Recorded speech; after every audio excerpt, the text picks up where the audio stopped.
Gerakan Fasisme Dunia Italia. Fasisme didirikan oleh Sindikalis Nasional Italia dalam Perang Dunia yang menggabungkan pandangan politik sayap kiri dan sayap kanan, tetapi condong ke kanan di awal 1920-an.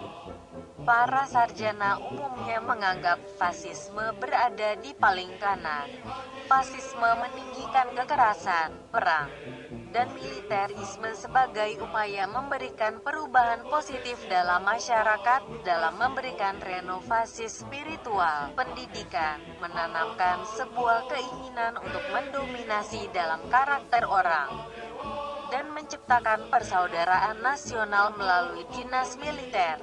Fasis kekerasan melihat perang sebagai tindakan yang menciptakan generasi semangat, nasionalisme, dan vitalitas. Fasisme adalah anti-komunisme, anti-demokratis, anti-individualis, anti-liberal, anti-parlemen, anti-konservatif, anti-borjuis, dan anti-proletar, dan dalam banyak kasus anti-kapitalis. Fasisme menolak konsep-konsep egalitarianisme, materialisme, dan rasionalisme yang mendukung tindakan, disiplin, hierarki, semangat, dan keinginan. Dalam ilmu ekonomi, fasis menentang liberalisme sebagai gerakan borjuis dan marxisme sebagai sebuah gerakan proletar untuk menjadi ekonomi berbasis kelas eksklusif. Gerakan fasis ini, ideologi mereka seperti yang dilakukan oleh gerakan ekonomi transkelas yang mempromosikan penyelesaian konflik kelas ekonomi untuk mengamankan solidaritas nasional. Mereka mendukung sistem ekonomi nasional yang terintegrasi dan diatur multi-kelas. Jerman. Keberhasilan Mussolini menginspirasi Adolf Hitler yang kelak mendirikan Partai Nasionalis Sosialis Nazi di Jerman. Pada 1939, Italia tergabung dalam blok poros bersama Jerman dan Jepang menggelorakan Perang Dunia Kedua.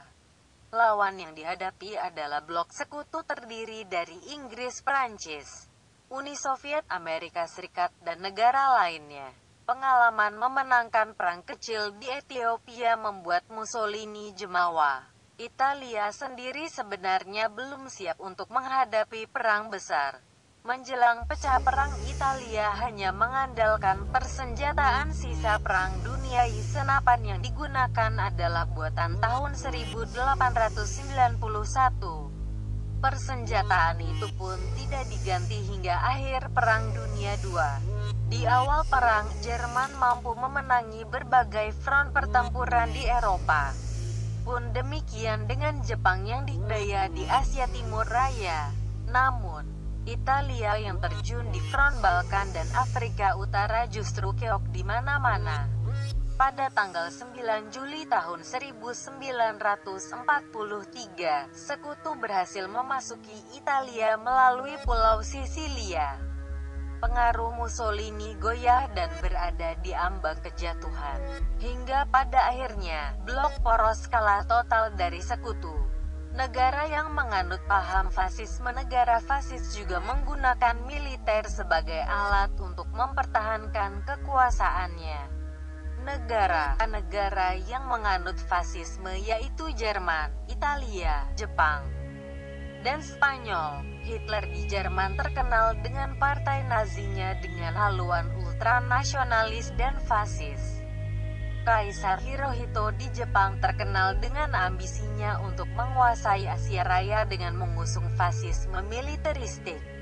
Benito Mussolini dari Italia melakukan suatu gerakan Fascio de Combattimento yang memiliki cita-cita untuk membentuk Italia Raya dengan mengusung fasisme. Susilo, 2009, 94-95